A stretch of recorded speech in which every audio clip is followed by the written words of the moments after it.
All right, so let's do that. Okay, I have hit record, so let's do the goofy bumper promo outtakey thingy whenever you're ready. Okay. This is when you do Hi. Okay. All right. Take 2. All right. Hi, everybody. I'm Laura Noel from stretchintosuccess.com. I'm excited to be here. You are listening to Jeff Smith from Vroom Vroom Veer. So don't crash. Stay tuned. Nice job. Wait, I think we should do that again because you kind of got it nailed there. You did too well. So that was too okay. All right. I'm kidding. We should have take 3. 3 is a charm. There you go. No, that's fine. I'm going to hit stop. I'll be right back.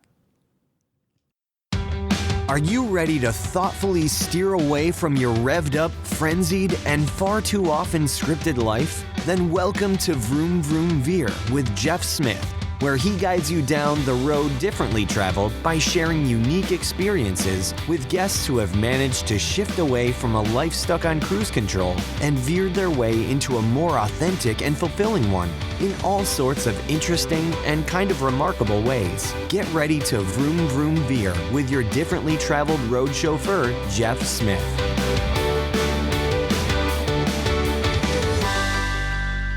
Kimberley Pittman-Schulz, thank you so much for being on Vroom Vroom Veer and welcome to the show. How's it going? It's going great. It's nice to be on this show. Nice to meet you, if virtually, Jeff, and I'm excited to have a conversation with you. Yeah, this is going to be fun. And I can tell you're a poet because you are in front of about 1 million books. And that's awesome. I'm a bookaholic. Yeah, I love it. That's great. Little tchotchkes there, man. I could just stare at that forever. Yeah, but will you come dust it? That's what I want to know. Actually, dusting is very therapeutic, so I might take you up on that. Okay, so you are Kimberley Pittman-Schulz. You are at poetowl.com, and you are an author of a book, Grieving Us, space, a field guide for living with loss without losing yourself, which sounds awesome. So talk a little bit about what you're most excited about in your business today. Well, certainly writing the book is an exciting point for me because you don't really just write a book like it's no big deal. Right. It's something I wrote. Coffee or something.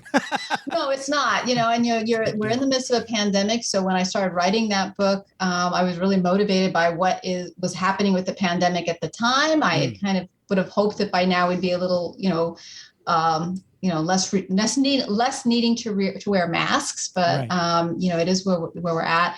So what's been exciting for me about the book is not only the response to the book and having people reach out to me that have read the book or listened to the audiobook, but people also wanting to work with me and implement some of the strategies and practices I share in the book. So it's opened up sort of a whole new element to my life and my career in terms of being able to help people find their way back into their lives after the loss of someone they love. And you're connecting. See, so it's lockdown. You need connection. Connecting. Yes. Yeah. It really is right? Connecting. Yeah. Well, it's funny because I told this to somebody else and I said, well, isn't it kind of sad, that people are telling you their stories of loss and some people navigate loss pretty well. And some people really struggle for a long time. And it depends on the nature of the loss and, how close the person or the animal was to them. But for me, it suggests such a whole degree of trust.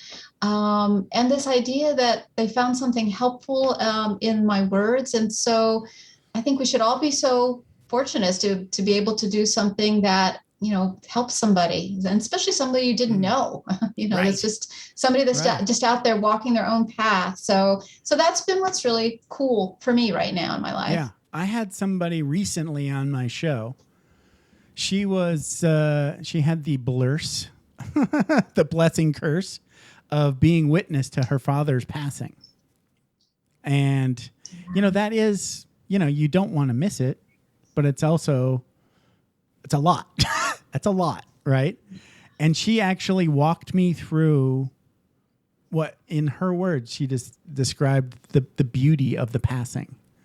And that was nobody ever said that before, right? So that was new to me. Yeah. Yeah, and that is the ultimate blurs. Right. It really is, It's part of because humanity. it's hard. It's one of the hardest things you'll ever do. You can't, there's so many things you can do with and for people, but you can't do that. You can't do leaving life. I mean, you can only Right. be a witness. You can be there by the side. Only Right. they can take that journey on their own. And it's not everybody can do it. It's some people, it's just way too intense. But I Right. certainly was there with both of my parents, and Good for you. it remains among the most meaningful experiences in my life. Right. I can imagine, like, I had a girlfriend, well, not a friend that was a girl, who had a home birth. Okay.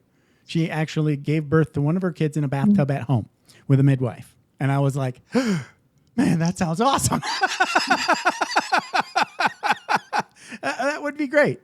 I don't think, my wife and I never decided not to have kids. So I can't even imagine a context where that would happen, but I'm open to it. If anybody out there wants to have a baby at home and let me watch, I'll carry the catcher's mitt if that's okay. Well, what's interesting about sharing that story at this juncture is right now there is what's sort of called a good death movement, or I like that. having choices at the end of death, and it really does mirror the good birth movement of the 60s and 70s, where, Right. and I think the pandemic has magnified it, because we've been able to pretend like we're never going to die. Right. And then the pandemic happened, and we saw people of all ages, especially now. We're seeing younger people get really sick and also die. Right. And it just kind of reminds us, oh my gosh, none of us get out of this alive. And there is a degree where people are saying, if there's one thing worse than socially distanced living, it's socially distanced dying. And so a lot of people really do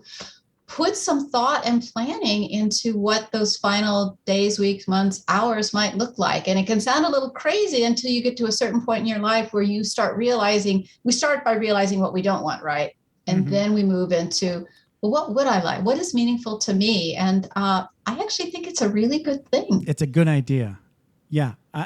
It's good to have a plan there.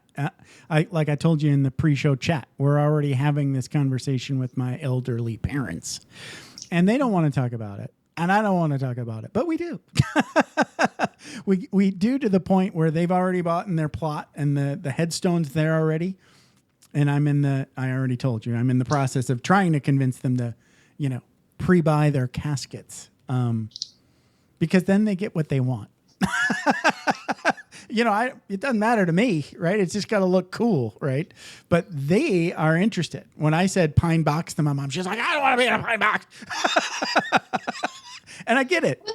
That's yours, Mom. That's why I brought it up. And see, she started from the point of what she didn't want. She knows what she doesn't want, so then you got to start thinking about it. And I think, everybody's different about how they relate to it. I know first of all, it's great that you can have that conversation with your parents, and that you can inject a little humor into it. Yes. Sometimes you have the opposite, where the parents really want to discuss it with their children. And I've worked in philanthropy doing charitable end of life planning and gift planning. And so often the parents want to have this discussion, and their kids are like, oh no, you're fine. You're going to live forever, and it's actually not helpful, in denial. Yes. Basically. It is. Yeah. Yes. In denial. So, okay, this is Vroom Vroom Veer. So that means we have to go back in time and talk about your life, creepy as that may sound. So where did you grow up? Kind of all over. My dad was a field engineer, and so I was born in the Midwest, but we moved when I was a kid. And so instead of just leaving my mom and myself while he traveled on his job, they put everything in storage, and we lived in literally a travel trailer, not a mobile home. It was literally a travel trailer for a few years, and we'd just go wherever he was working. And so my mother loved it, actually. And I was a kid, and I was very self-directed, and so it worked well for me. I mean, I think the side effect is that I learned very quickly, if you're moving around a lot, it's painful to get to know people too much or get too attached to people if you're going to then go ahead and be moving them. And as more of an introverted person, I was constantly the new kid and learning, new people. So I think it built a level of resilience for me, and also helped me develop a really rich internal life, because, we were always shifting and moving around. That's when you got into books, when you were in the travel trailer? Yeah, I was definitely, that's one of the things my mother would say she loved about me as a kid, because she could give me a book, or I was very self-directed. So I could, she could give me stuff to do in the back seat, and, and I didn't bug them. Good for you. I was not. Yeah. Well, let's see. I was big into Legos as a little kid. Legos. So Legos are fun, but I never really wanted to build anything. I was only building things to break it. Oh. Well, you were doing awesome. You were hurting right into the veer part at a young age. There you go. Yeah, I was not really all that. I mean, sometimes there was a couple times where I would get into like I would build like this big thing that kind of looked like a plane, and then I would have it okay, so now this is a plane that can carry 2 cars. Right? And that was fun, because it was sort of like, oh, okay, so this is like a spaceship and these are the shuttlecraft, like my imagination is having fun with the whole. It's a great imagination. Yeah, right. I mean, seriously, a great imagination. That sounds like a lot of fun, actually. It was fun. Yes. And then you weren't a bored kid. And then smashing them together at some point with your buddy. That was when we discovered that you could like ram them together and they would explode and not break. That was awesome. That was a whole new world of fun. Okay. So what was high school like for you? It sounds like maybe you were on the road a lot. So did you have traditional high school or no? I did, yeah. At some point, my sister came along, and that made us need to settle down a little bit more, because it's really hard with a baby to kind of, be running around a mobile home. Yeah. But we still moved a little bit, because my dad was still a field engineer, and he kept getting promoted. So that usually led to moving other places. So I started high school in one area, and left high school in a different area. And then I actually graduated from high school a year early. I was kind of an egghead, introvert, like I said, kind of an introverted, bookish kid. And I wasn't a popular girl. I wasn't, I just couldn't get into a lot of it. And like I said, I was at 2 different high schools, so I didn't grow up with everybody. And so I just really wanted to go off to university and just get lost in the shuffle of people and, and learn. So High school was, just I was a band geek. Live through. Oh, band geek. Yeah. I was a band geek, and, and my mother had a baby when I was 15 and a half. So I was also helping to raise my baby brother, because she wasn't well right after she had him. She had some issues in the early time. So I was helping raise him. And, and like I said, I was kind of a geeky kid. So like when other people were going to the proms, I wrote a symphony. So I was a different kid. Okay. So book nerd. Okay. Understood. Yeah. Book nerd, band nerd. But band is pretty social. I mean, you are making friends in band. You are, yeah. Other nerds. Yes, other band nerds. Great. What did you play? I was a flautist, so I played flute. Okay. Yes, and eventually I played all kinds of things. That's how, when other people got jobs working at fast food, I think the wage was $2.50 an hour or something back then. I got a job teaching music lessons to people of all ages, little kids and retired people. Yeah. And every time one of the other music teachers would leave, the guy would say, "Do you think you could learn to play the trumpet? Do you think you could learn?" Because you're just teaching beginners, and I was very good at that. And so at one point, I was teaching all kinds of instruments, and I earned more than twice what I would earn flipping burgers. So it was fun. That does sound fun. And you're right. You don't need to be like Louis Armstrong to teach somebody how to play the trumpet. Right. No. Just better than them. Exactly. One step ahead. There you go. That's pretty neat. So, okay. So how did you end up, what did you study in college? Well, I started out as a music major because I wanted to be a composer, but very early on, I was still living at home, still helping my mother raise a little baby. And I just couldn't do the performance requirements that I needed for my music. So I kind of looked around. And the other thing I loved writing is I've been writing since I learned how to write. I was always writing and scribbling and doing little poems. And I remember talking to a school counselor who said, if you are in English, because a lot of people were taking business majors. And I'm like, I don't know if I want to be a business major. Right.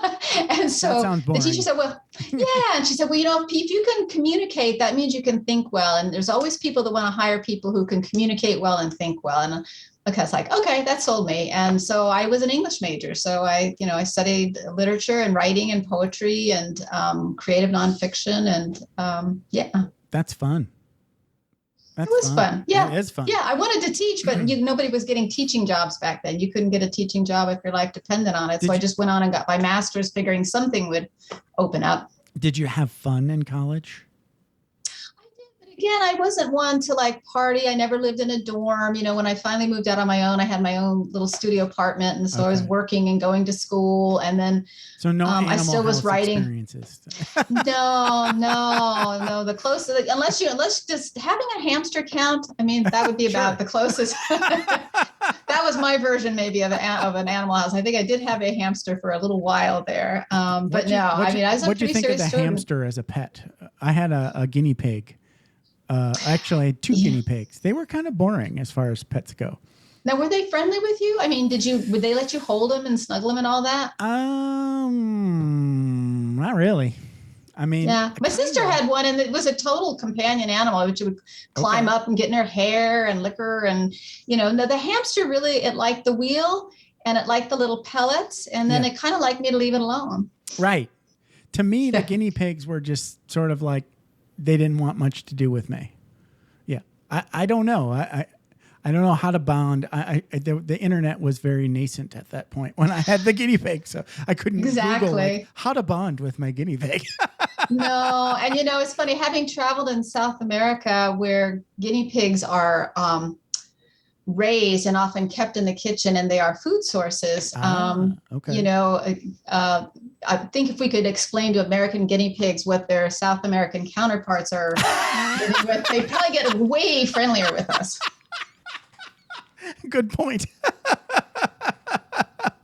I actually went through a birth-death scenario with my guinea pig, because not only did I find out that I had inherited a boy-girl pair, then they had a baby, and the mom died. Oh. Yeah. Oh. So the baby I was okay with. I was like, okay, we had a baby. Now I have 3, right? But when mom died, that's when I was like, oh, I can't handle this. I can't handle animals dying on my watch. How old were you, Jeff? Because, usually among the first deaths that people ever experience are either the death of a pet or the death of a grandparent. But a death of a pet is like, a really first real life, like where did they go? Right. I was early 20s. That was not my first animal death, though. So I had lost a cat that I actually cared about. I watched a gecko chameleon die on my watch. I didn't like that. No, that was hard. But yeah, the guinea pig, again, hadn't really bonded with them. And I was like, oh my goodness. I felt like a bad pet owner. Well, because we do think, it's my job to keep it alive. I felt like I failed it. Yes. Yeah. Well, and she was a mother. So you have a compounded issue there where it's not just a guinea pig, it's also a mama, right? So that's going on in the back of your mind there. Right. Thankfully, the pet shop in Hawaii there took them back. I was like, I'm a bad owner. Please take them from me. And they're like, okay. So that was my guinea pig journey, I suppose. Okay. So how did you end up becoming a poet? I didn't even know that was a job title anymore. Yeah, it's, let's say it's not really a job title, because I think if you had to live off of poetry writing, unless you live in Ireland where they poets don't have to pay income tax, and they have an esteemed status, as I understand, in Ireland. Okay, gotta move to Ireland. My country of the USA, not so much. No, it's if you're going to make a living as a poet, you're going to be living in your parents' basement, most likely. So, but it's, being a poet is sort of, I always feel like for me, it wasn't a choice. Like I didn't wake up one day and think, I'm going to be a poet. I just didn't. You just start writing. It's just something you do. And then, then you discover that about yourself. And you start focusing on it more. So I definitely took courses to learn more about it and put things in context. And then the best way to be a really good poet and a really good writer is just to read voraciously everybody else. So it also fed another habit, right, of my bookaholism. Right. Okay. Yeah, totally. I get that. And I've been reading for like a long time. So like once you get a reading habit, and this, but so many people just don't read. I mean, I couldn't imagine not having. I usually have 2 books, like one nonfiction and one fiction going on, like simultaneously. I've kind of dialed back on the nonfiction. Kind of done. Probably not done. Maybe just real life. Let's move on to fantasy. Yeah. Maybe just taking a pandemic break from nonfiction. Totally reasonable. I could not stop reading nonfiction. Just couldn't happen. Couldn't happen. And I love it. It's like you'll be in a conversation with people and a word will just come out of you and they'll be like, back up, genius. I don't know what that word means, which in the military can get you in trouble. So, it's still. And they've got guns there. Well, yeah. And the person I'm talking to is like outranks me and went to college and is supposed to be smarter than me. So if he doesn't know a word that I said, that's not making me look good. Right. I can tell. Have you ever read any of the Douglas Adams science fiction books? I have not. Hitchhiker's Guide to the Galaxy. I'm familiar with it, but I've never. It's been on my reading list. Never have read it. So haven't gotten there yet. My commander in Hawaii was a big fan, to say the least. So there's this inside joke in that book series about. The answer to life, the universe, and everything is 42. Okay. And that's supposed to be funny. There's a whole bigger joke around that. Okay. Right. I don't right. necessarily. Well, if you ask an iPhone, it will tell you it's 42. Right. Also, yeah. So Siri will always spit out that answer. Right. That's where that comes from. So he would always put in his email's signature, 42 cents, ... Okay. So in reference to this book, right? Like he was the answer to life, the universe, and everything. A little egoic for me, but okay. I'm okay with that. But he would challenge all of his junior officers to figure out where it came from. Right? Right? Trying to get them to read. Right. Yeah. And it means you can't BS with him because he's going to know if you read it or you didn't. Right.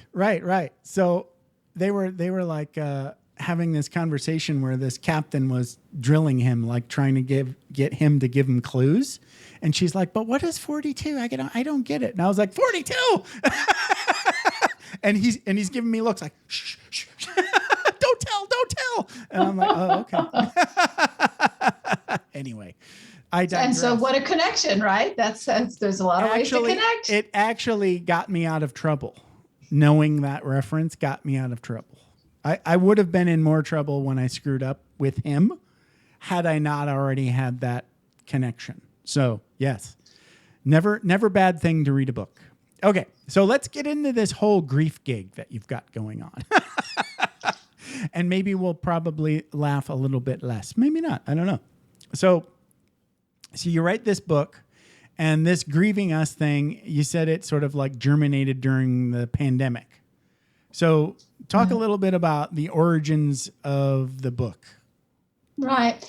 Well, it's interesting. I work in philanthropy and have worked in philanthropy for a lot of years. And right before the pandemic really became a thing, I did a trip to visit with some donors, doing some end-of-life charitable gift planning and that kind of thing, and came back sick. And I was up in Seattle, and that was one of the first areas where they were identifying community spread. And back then, people still didn't really believe, oh, that's just something, you haven't been to China, you're fine, that kind of thing. Right.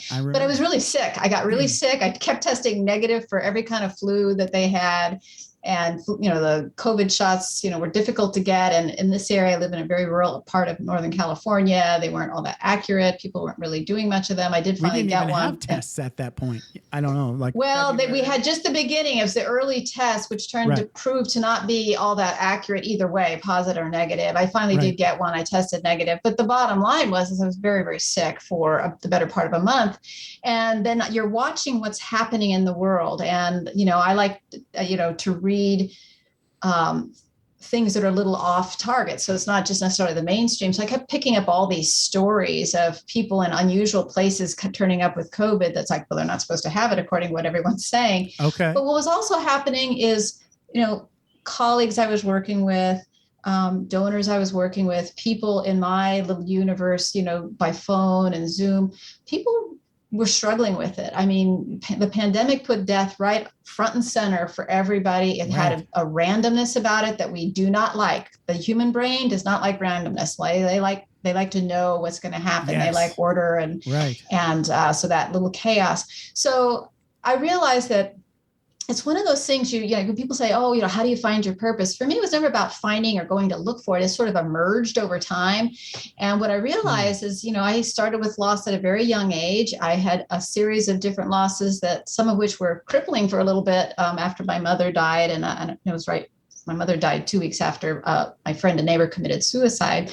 Wow. So that set me back for a while. But what I realized is I had already developed a process for dealing with grief and loss and navigating really big challenges, and that I had something to offer. And maybe I didn't. There's a part of me, you kind of go back and forth, like, is that kind of egotistical to think, you have something to offer? I mean, who are you? Who the hell am I? Right. Exactly. Right. I'm this poet geek, We all do that. Yeah. Yeah. Absolutely. Totally. But then, I just decided, and my husband, is dealing with some major health issues. He's in his end of life time. So there was also a sense of urgency that I wanted to, if I was going to write a book, I wanted to do it like ASAP, because I wanted him to be able to be a part of that and experience it and all that kind of thing. And he is still with me, and we're still, cranking along. But so, I actually just sat down about a year ago. This is, August of 2021. So a year ago, and maybe actually it was right after Labor Day. It's right after my husband's birthday. And so I started writing, and I got it done. I mean, it was a really big accomplishment. I had written a poetry volume before, but I had never written a nonfiction piece. So it was, that's a lot of work. It's a lot of work. It's a huge challenge. So good job. Right. And you can't stop life. It's like, okay, I'm going to stop all life while I write this book, so it's early mornings, weekends, all that kind of stuff to try to get it done. But what I discovered along the way you had to keep all your other plates spinning. Okay. Gotcha. Exactly. Yes. And it was also kind of healing for me, because, one of the best ways to really know about yourself and to know what you know is to teach it to other people. Totally. And so for me, it was my real motivation was to be helpful to other people at a time that was, and I think very much still remains scary. Oh yeah. It's not but also, it was healing for me to just do it and to remind myself of, the processes I do have that are helping me navigate a challenging time. Right. Wow. Well, thanks. You're welcome. I was basically just screwing around. I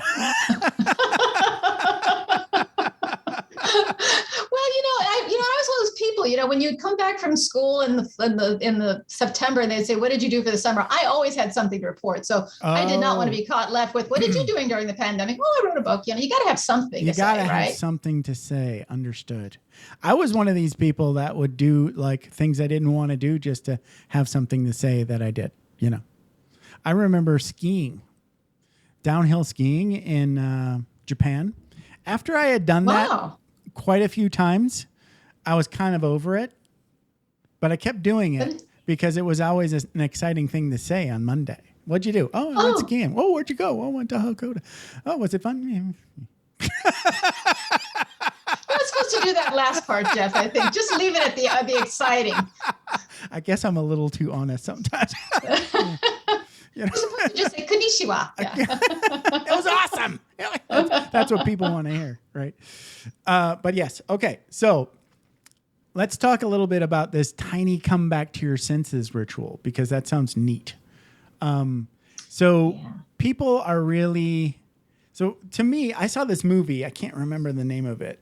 Oh, wait. Madly, deeply, sadly, griefly. There's like these 3 letters. Anyway, I'll get it. You know what I'm talking about? And there's love in there somewhere, right? Yes. Yes. I'm not sure that I've actually seen the movie, but I've heard the title because the title is kind of cool that we can't remember. Yes. It's so cool we can't remember it. It's so cool. It's like deeply, madly, lovely. Yeah. I'll look it up and put it in the show notes. But basically, a guy dies and his ghost hangs out right? But the gist of it, I think my takeaway was that grief is a process and you're going to feel things that you don't think are okay to feel. One of the big things you're going to feel is angry at the person who died and left you alone to deal with Earth. That's not a thing that I had heard before, so that was interesting to me. But anyway, we can get into that later. I just wanted to not forget it. So let's get into this tiny come back to your senses ritual. So what is that, and what's the goal here? Right. Well, when I first just sort of stumbled into tiny come back to your senses rituals, it was totally by accident. As I mentioned a few minutes ago, just before my mother died, my mother had small cell lung cancer. Ouch. And just before she died, I mean, so you knew what was going to happen there, but just before, 2 weeks before she died, my next door neighbor and friend took her own life, and actually ended up doing it at night under the tree that my kitchen window looked out on. So there was like all kinds of emotional stuff. And then 2 weeks later, my mother passed away. And I write about this in the book.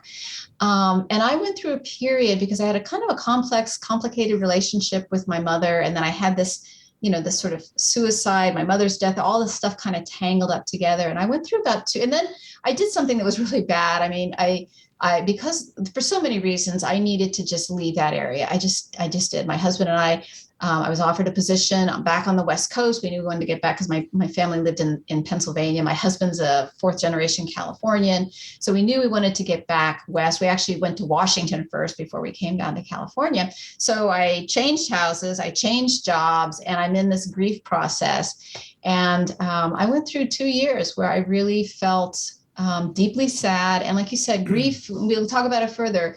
People think of grief as just sort of sad, but grief is like a kaleidoscope of a million different emotions, feelings, sensations, thoughts. It's really complicated. Right. And I had people tell me, you're in depression, you should go on antidepressants. But I knew in my bones that grief and depression, grief can become depression. But at that point, it was still grief.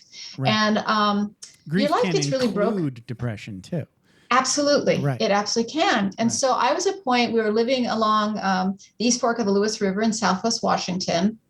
And every night before I went to bed, a lot of your rituals and habits get broken in a loss, because your life gets broken in different ways. But I always locked the doors before I went to bed at night. And so one night, right as I was locking the doors, I thought, I'm going to walk out to the river. It was just like a random thing. I just did. And I walked out to the river and I just stood there.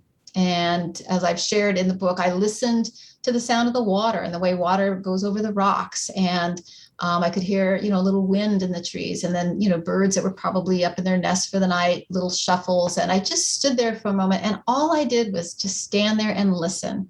And then I kind of turned around, and as I'm walking back to the house, it just dawned on me that in that little space that I was standing there, just sensing and feeling what was happening around me, the coolness of the night literally on my arms and the skin of my arms, I realized I had taken a break from grief.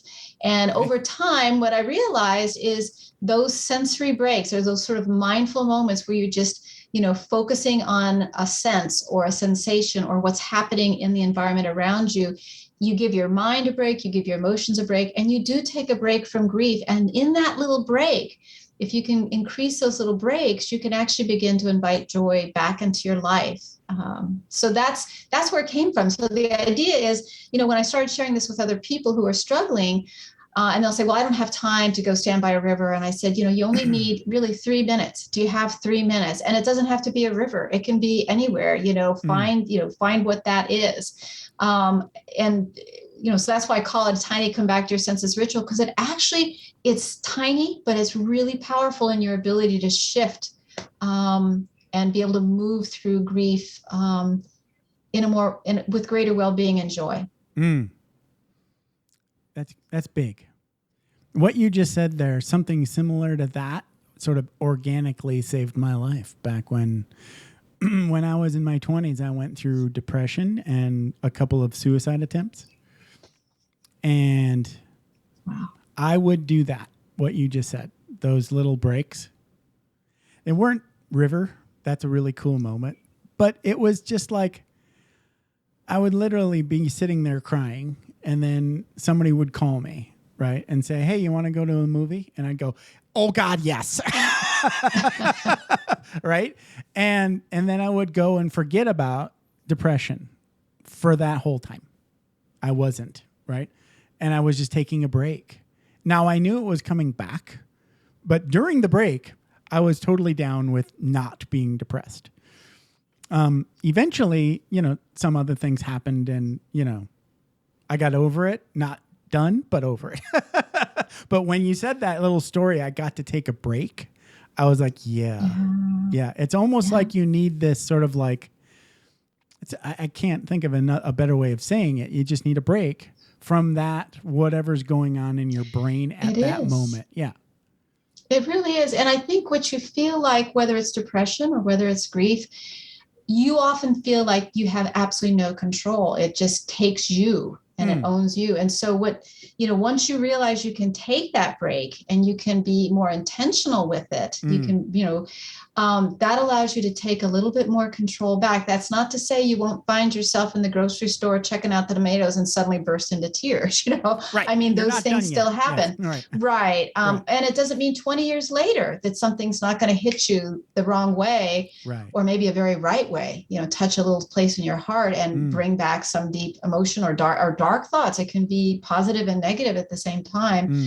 But to know, for me, that was the beginning of healing, because I realized I could begin to make this happen. And if I could begin to make more of these things happen, I'm going to start to feel better. I'm going to start to get my life back and feel like there's, and I think you also have to define what joy means. Like when people say joy, I don't mean like you're buoyantly happy. And, I think there's happiness and then there's joy. And for me, joy is about feeling like you're meant to be here, that you have a purpose, you have a reason for being here.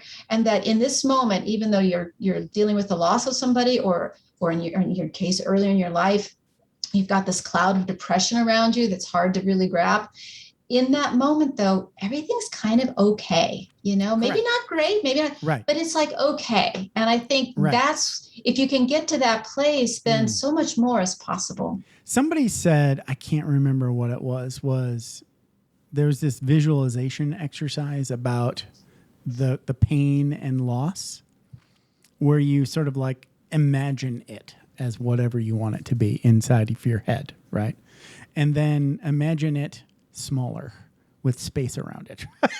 And I was like, this is all very hooey, but okay, I'll go with you, right? And that didn't make any sense to me until what you just said. It was like that break is 3 minutes of okay. It's not good. You're not good. You're not done, but you're okay. I'm okay now. I have 3 minutes of space around that big thing that I wish didn't happen. Right? Yeah, absolutely. And it sounds goofy. I tell a story. I tell a story in my book about a woman because there's a couple different ways that people grieve. I mean, we all grieve completely uniquely, but there are sort of 3 general patterns that most people tend to fall into, besides introvert, extrovert, and all that kind of stuff. Right. But one, besides the pattern where you're just kind of weepy and you want to crawl in the hole and hibernate forever, there's another, I call it the hummingbird mode, where you just go, where people, and certain kinds of people, their thing is not to talk about it. It's not to cry about it. They're trying to distract themselves with actions. Right. And doing, and yes, exactly. And some of that's actually really good. That's not necessarily bad unless you get to the point that you're just sort of not dealing with anything. And then it'll come up and bite you in the backside later on. Right. You might over. But I remember. Fridge. Yeah. The fridge exactly. is just too clean. Okay, stop it. Yeah. Well, this is a woman I was working with who was really struggling with the loss of her, I think it was her brother. And she was a, up and coming young executive. And she just said, well, I don't have time to do this. I don't have time. And, if I can be really blunt, and it's somebody I knew fairly well. And she was a very blunt spoken person, but she kept saying she didn't even have 3 minutes, not even 3 minutes. And I just said to her, do you have time to pee? And she said, what? I said, well, I think you heard me. And she goes, well, yeah, I make time for that. And I said, well, next time, you head to the women's stall, take an extra 3 minutes and just breathe. And long story short, she tried this at home.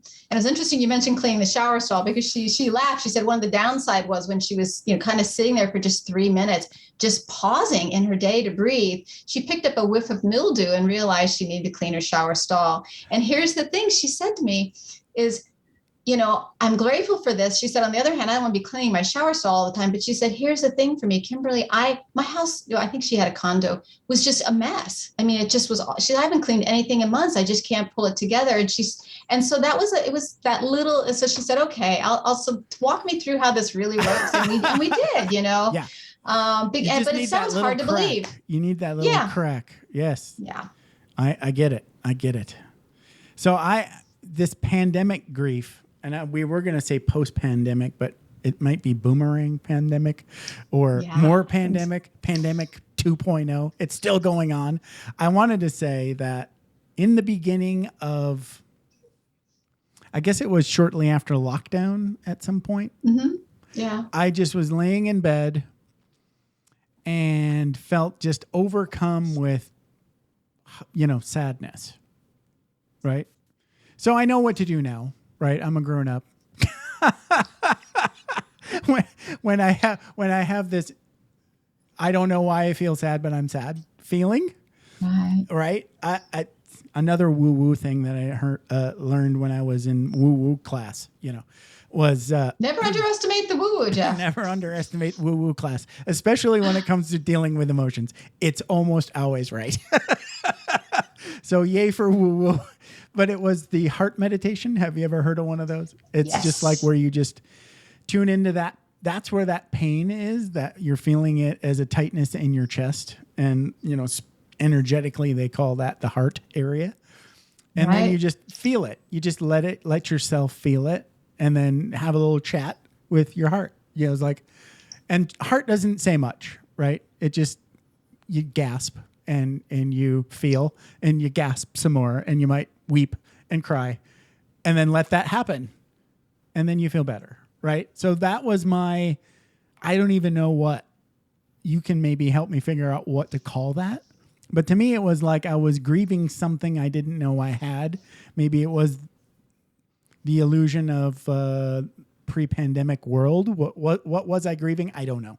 But I had to go through that. And I think we all went through that. And I think there's a lot of people still going through it. Okay. Because you also get, the more this goes on, there's a wearing down, I think.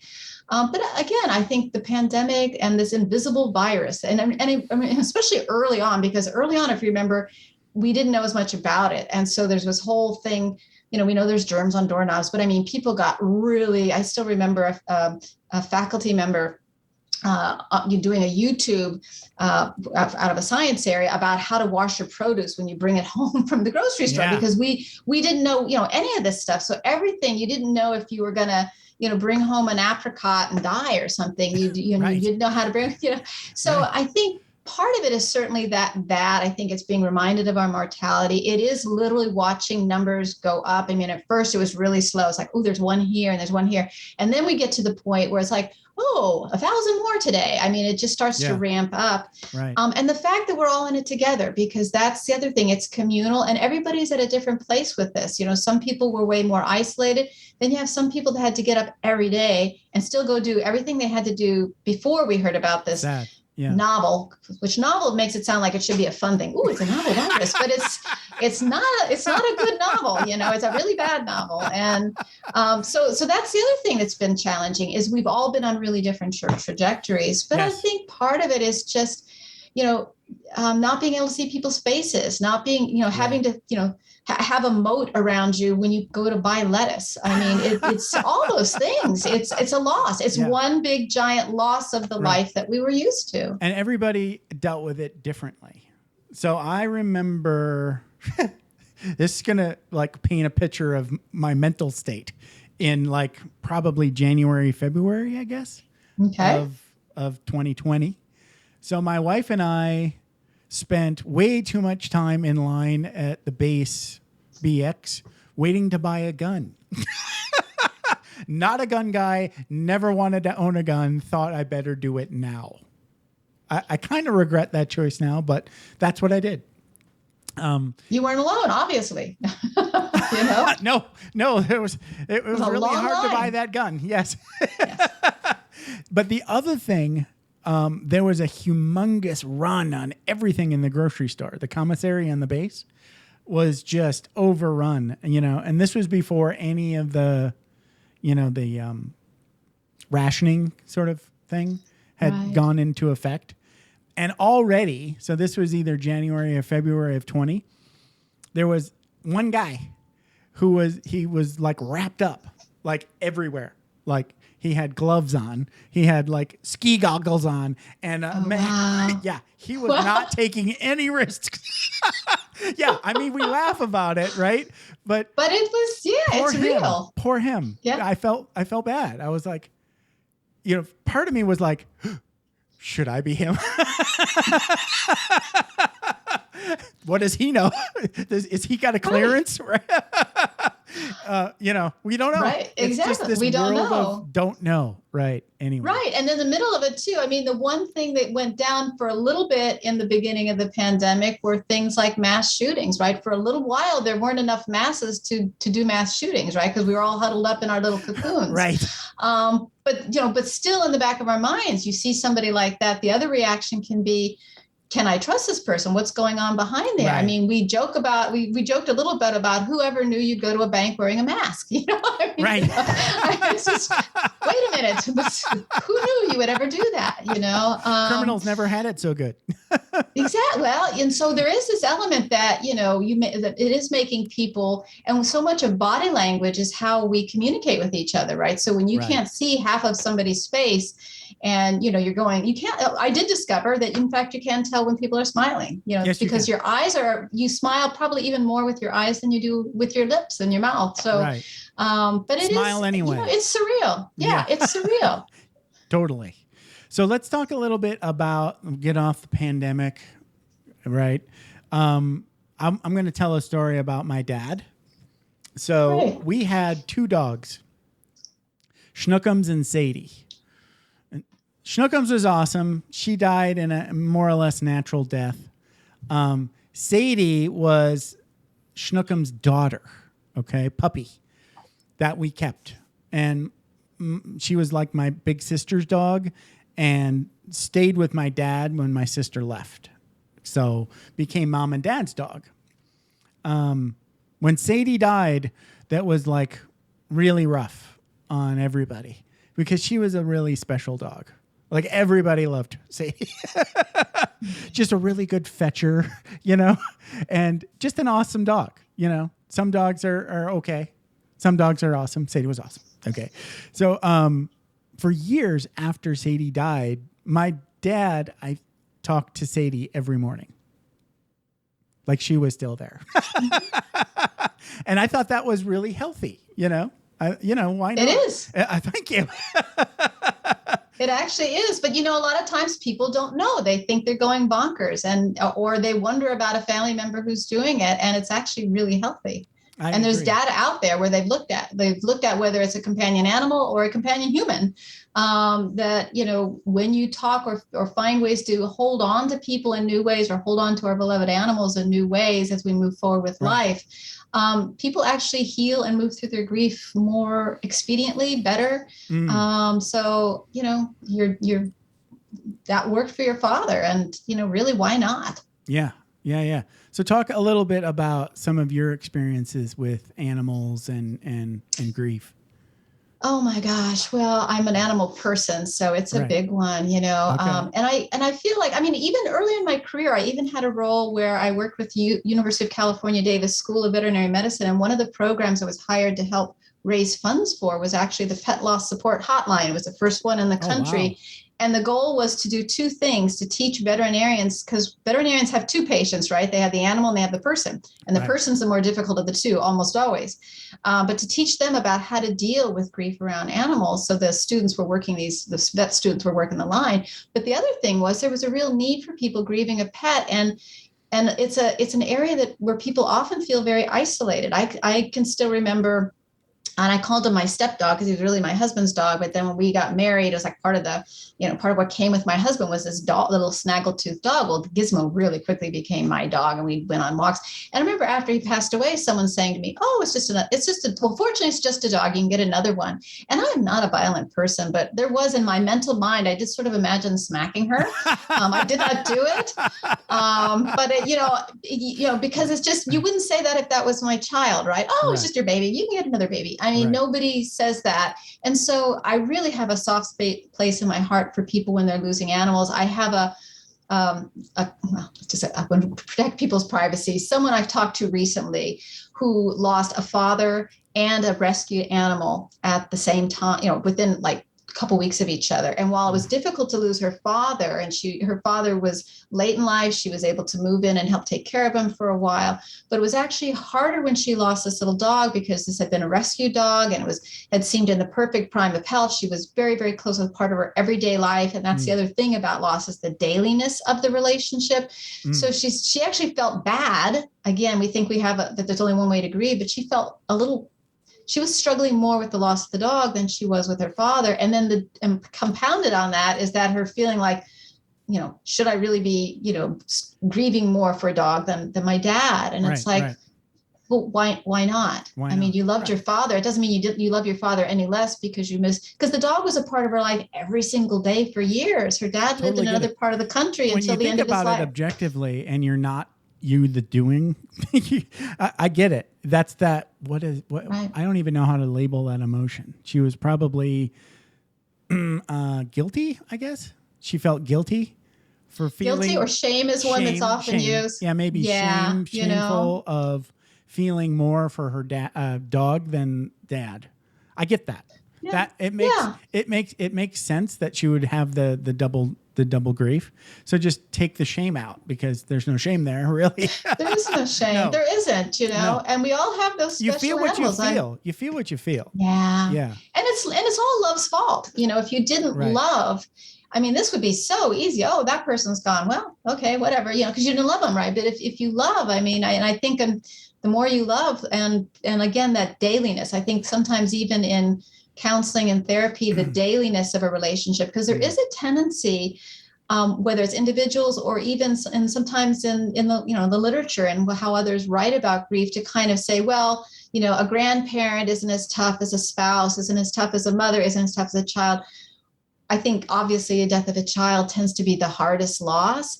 Right. But here's the thing, it really depends on the person. It really, how that, in terms of how they navigate that grief, sometimes a really good relationship is actually easier to navigate the loss of that than a more complicated one.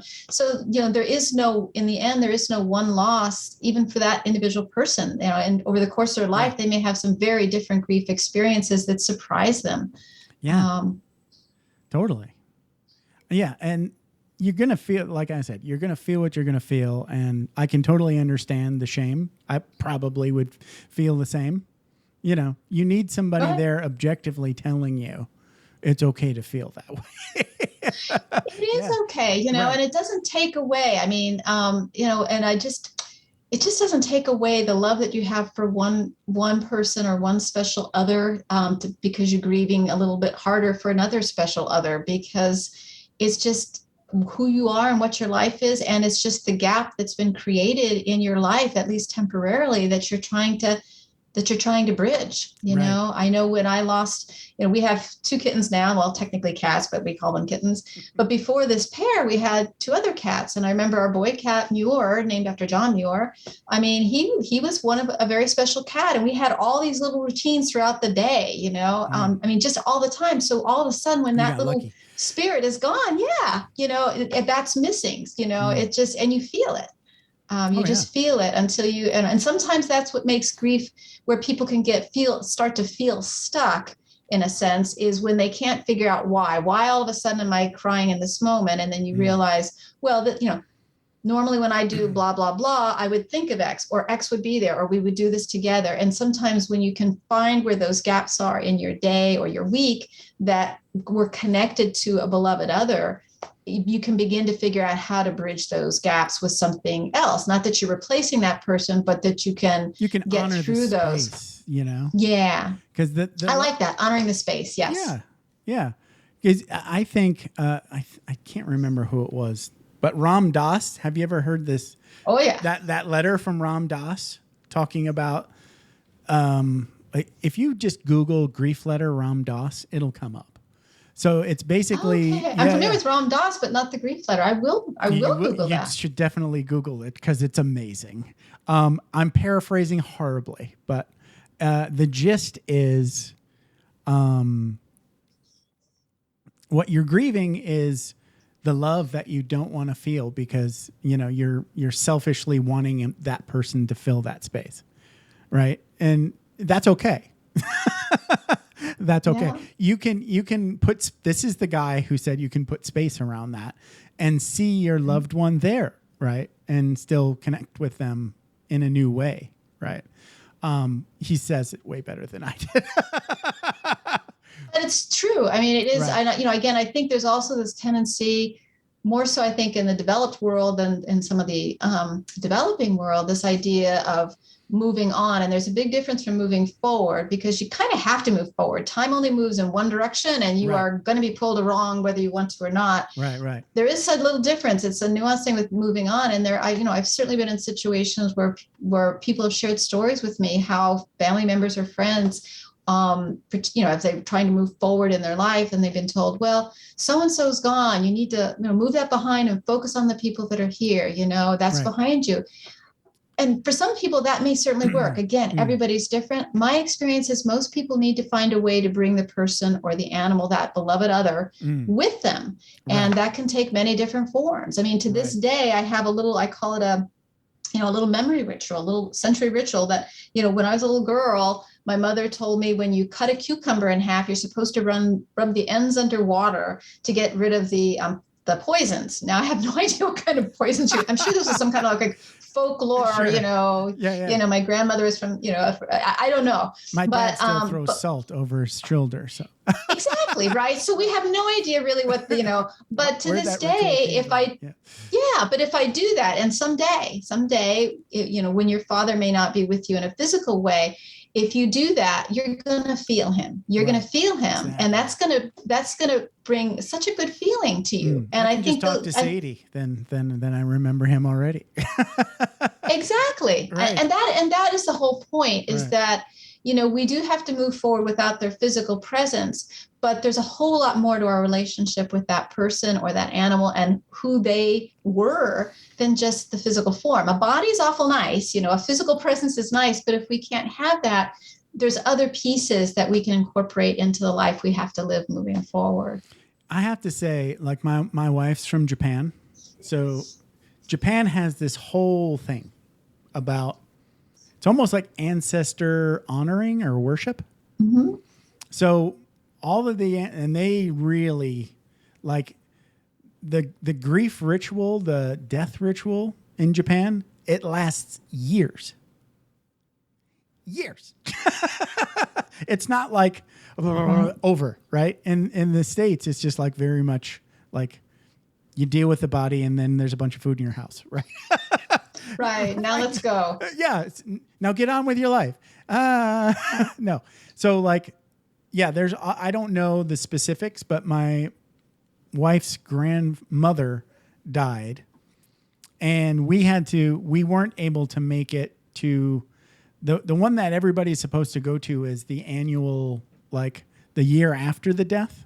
They have a big sort of like another wake almost. It's a ceremony and then everybody eats. Okay. And talk about her. Okay. So I didn't get to do that one, but I went to the one after that, which was some number of years after that we could go to. But I say all of that just to say that they don't just go away. Those spirits are now like part of your family that is not human anymore. They're now kami, Kami. They're spirits, right? And their word for God, if you go to Christian church in Japan, it's O Kami-sama, right? So it's like, and those are like O and Sama are like honorifics that don't get any higher, right? And Kami, we already said, is like the spirit, right? Yeah. So like O Kami-sama is their best way of saying God, but they don't think of in Judeo-Christian God. Different way. Right. But still, everybody that's died in the family gets a picture, a very special, particular picture in an honored space near the shrine in the house. And then you have to do several rituals every day to honor them. Like you have to So they've got this death thing down way better than we do.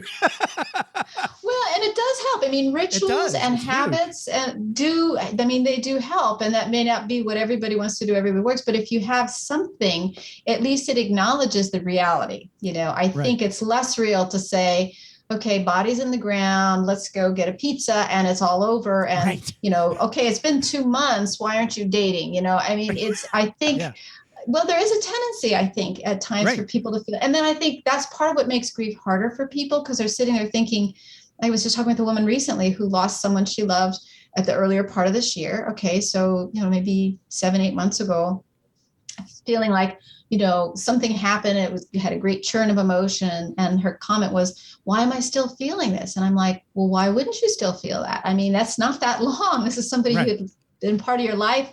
And, when you lose somebody that's been a big part of your life and that dailiness, there is a part of you that's sort of gone because you've lost the person, the relationship, which is like a third person, that connection between you. And then you are fundamentally a different person because your routine changes, your rhythm changes, all of that. So I think, the Japanese are probably onto something and having, and acknowledging, you don't get over it. And I often say, loss comes along.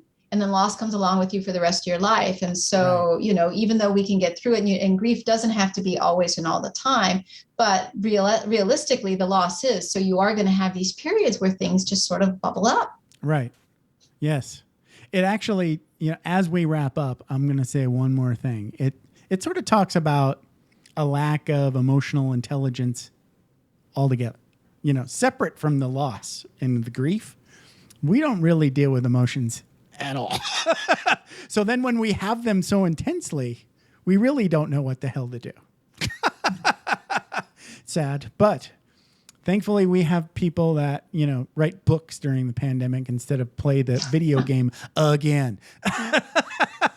So thanks. So you are Kimberley Pittman-Schulz. You are at poetowl.com. So how can people best get in touch with Kimberley? Well, certainly my website that you just stated, poetowl.com. My book is on Amazon, or I encourage you to order it from your local booksellers because I adore local booksellers. Yeah. So it's in all formats. And I am setting up a special landing page for your listeners. So it'll be poetowl.com/room. So I will get that set up for you. So when it's kind of nice. So if your listeners do find their way to my page, they'll see your cover and they won't feel like they're in a stranger's home. There you go. Awesome. Thank you. This has been a blast. Not really, but okay. How about a sad sometimes talk? There you go. I don't want to call it. As I said, grief and joy coexist, Jeff. That's right. We didn't get there. Oh, I think we did. We demonstrated it. That's true. Just by having the chat. Absolutely. All right. Thank you very much. You have a good one. Thank you, Jeff. You too. Thank you. Thanks for taking the time to ride along with us on another episode of Vroom Vroom Veer. For podcast info and show notes, be sure to head over to vvveer.com. That's VVER.com. Man, that's fun to say. And we'll catch up with you next time here on Vroom Vroom Veer.